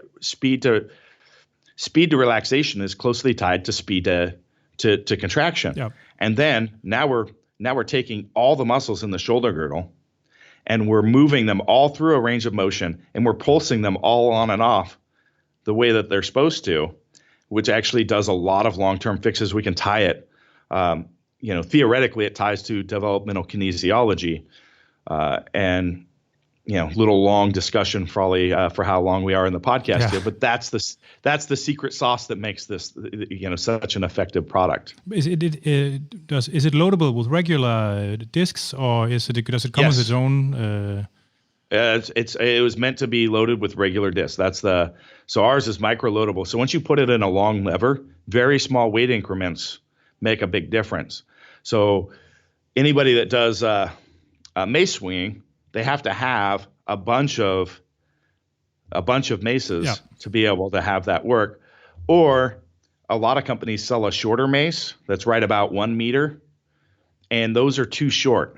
So it's a different movement. It looks similar, but you're still controlling it a little bit more through. You're not able to get that full relaxation, and we don't get the same results from it. But you're not forced to have as many, because again, the longer you get, the more that you're going to need. And that's why we make ours micro loadable. So you just need to buy one. Yeah.